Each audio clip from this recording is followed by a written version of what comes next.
So now that we cleaned up this room, I believe there's something else all the way up there. Is there anything? Ah, yeah, there we go. That's the ticket. Now, this one, you don't want to swing on it like you usually do. Instead, you want to climb it all the way to the top, just like that, and it makes sort of a makeshift platform. This is going to be important later on in the game. I'm thinking of one room in particular that is absolute hell to get through. So, if we keep going up and up and up and up, just wait for the platform to move, jump on the other one. Yeah, really thrilling when you're just waiting for platforms to move around, and inside this treasure chest we have a joy pendant! As you can see, my enthusiasm at finding one of these is already starting to decrease because we're going to reach the threshold where we're going to have 40 in total given to Mrs. Mary once. Well, I don't know when that'll happen because I don't want to open the spoils bag every time, but we must be getting pretty close by now. Anyway, mini-boss of this dungeon, meet Mothula. This guy, very easy with fire arrows, one-hit KO from these. Unfortunately, we don't have anything that comes close to the offensive power of fire arrows. So we're just gonna have to slice it and dice it the old-fashioned way with just a little knife. And can I? Yeah! Now that it's on the ground, it's a piteous specimen. Just keep jump attacking. Come on. Keep going! Keep going! Yeah! Yeah, I was completely surrounded by those clingy eyeballs. I mean, if you like me so much, at least buy me dinner first! Good lord, those things are so clingy. You know what? I'm gonna call them Bellas from now on. Anyway, for our trouble, we get the dungeon's treasure, which is the boomerang! It's been vastly improved since Ocarina of Time, and I'm going to show you why right now, once the disembodied item describer is done talking to me. So what I'm going to do now, after mapping the boomerang to Z, I always map the boomerang to Z, by the way, and yet another habit of mine.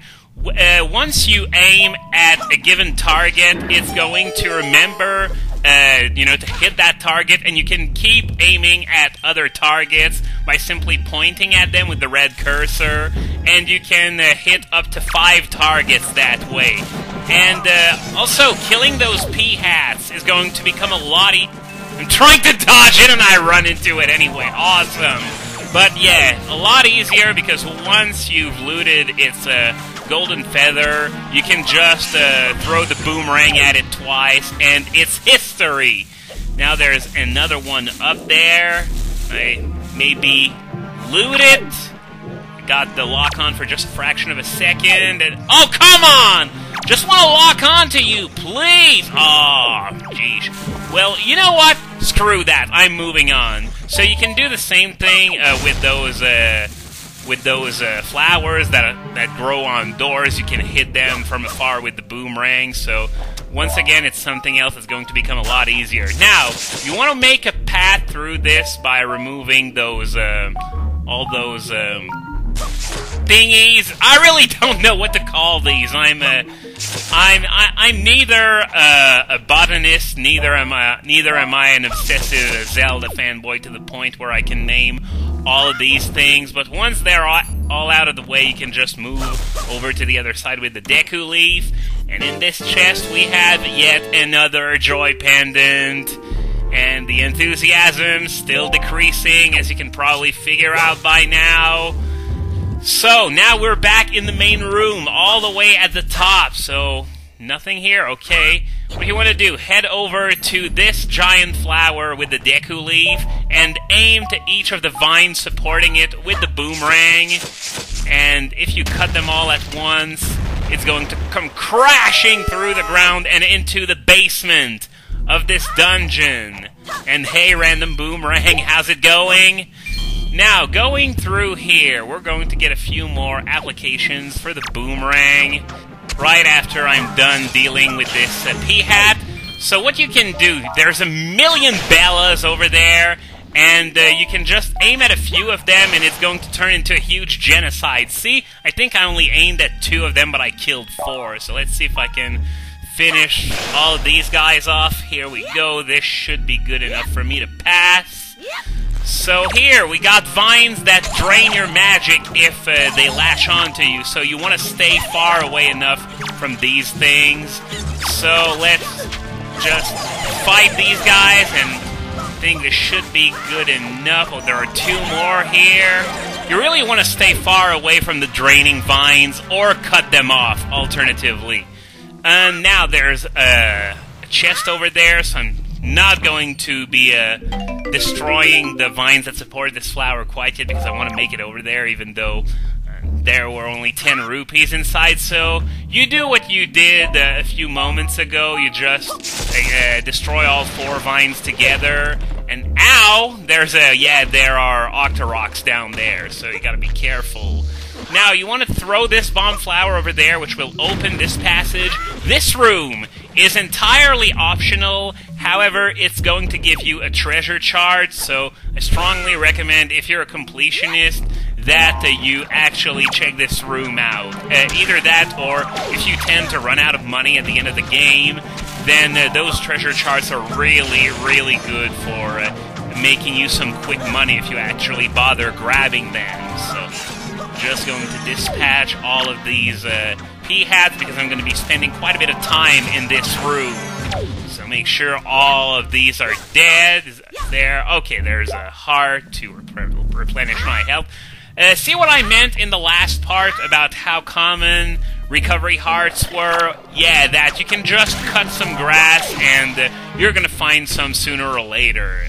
Which wasn't really the case in Ocarina of Time. It was a little more stingy when it came to energy, and you took a lot more damage as well. Now, I think this one is going to transform into a bulb.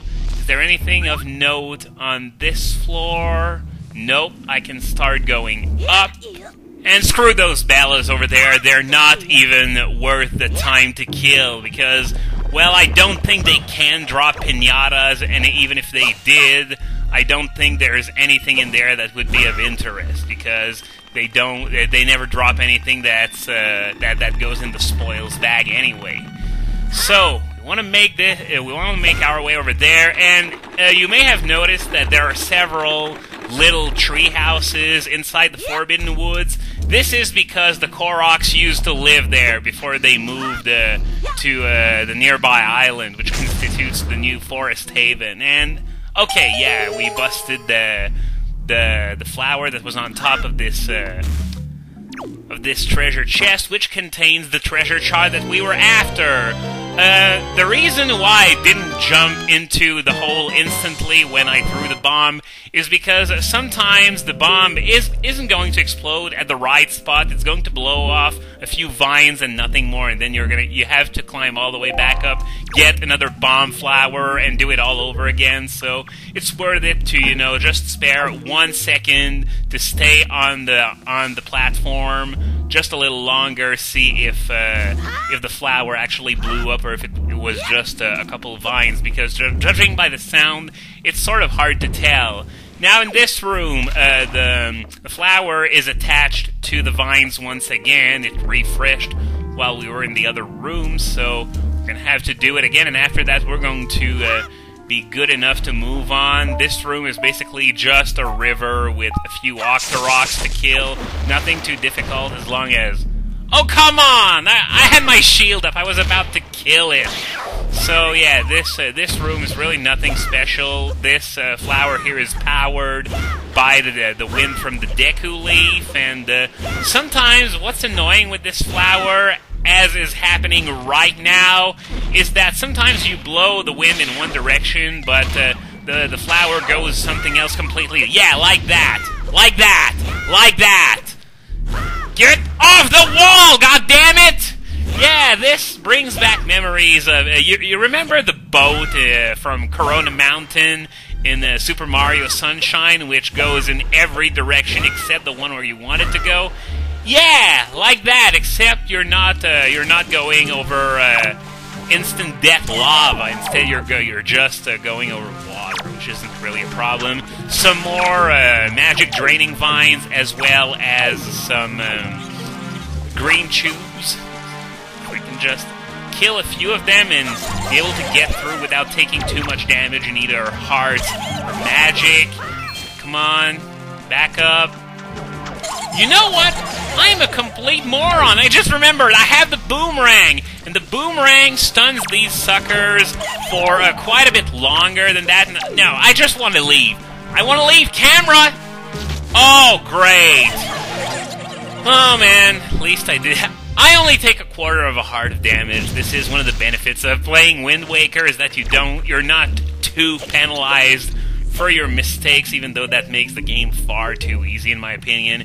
Anyway, get up there, and there are 5 switches that you're going to have to hit one after the other, with the boomerang, just like this. Bing, bing, bing, bing, bing. And the door here opens, which leads the way to the boss key. As I said before, I'm not even going to make any effort to call it the big key. I always called it the boss key, and that's not about to change. Anyway, you may be thinking, that was a bit too easy. Where's the catch? Well, the catch is right there. We're going to have to fight 2 moblins this time. So I'm just going to get out of this sardine can here, grab their I was about to say skull pendants, but they're skull necklaces, actually. And yes, there is friendly fire in this game, so enemies can hit each other and actually inflict lots of damage on each other if you want them to do so. Here's one moblin that goes down. With the Master Sword, these guys are jokes, but with the Butter Knife, these still deserve respect to an extent. So, the door all the way up there open. I'm just going to check out those piñatas in case anything interesting is inside. Nope. Just yet more money I can't carry. Can't wait for these wallet upgrades to kick in. The good news is that we're not too far away from them. We're going to be getting them relatively soon. But it's still a pain to see all those rupees that I can't even carry. So, whoa, I almost fell down there. So we're back in the room where we first encountered those draining vines, as well as a bunch of Bellas. I'm just going to snipe them from here. Okay, this should be good. Boom, alright. So now let's just head back. You know what? I'm going to grab those green chew jellies because I can, and okay, I'm done. You can stop targeting now. That's the main drawback of the Switch L targeting setting, is that when you want to stop L targeting, it's a bit difficult.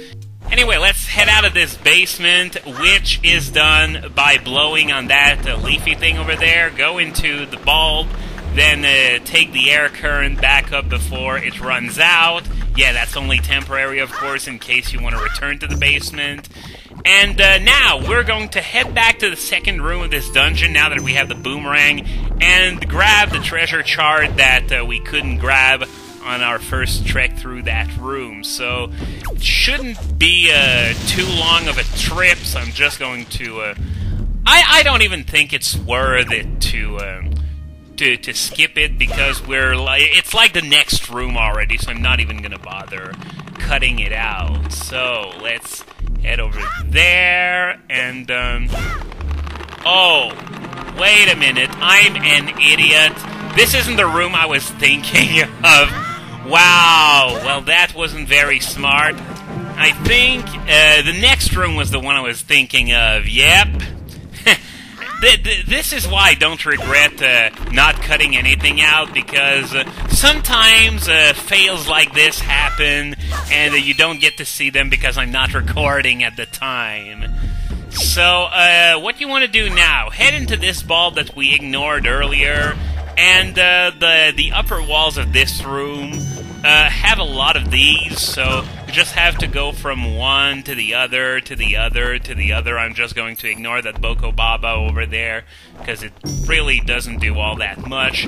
And the treasure chart is right over there, so we can just bust that flower with the boomerang, and we're sort of running out of time, so I'm not going to subject you to the same text that we already saw a million times about treasure charts, so I'm going to stop here instead, and I'm going to head back to the main room off camera, so I'll see you once I get there.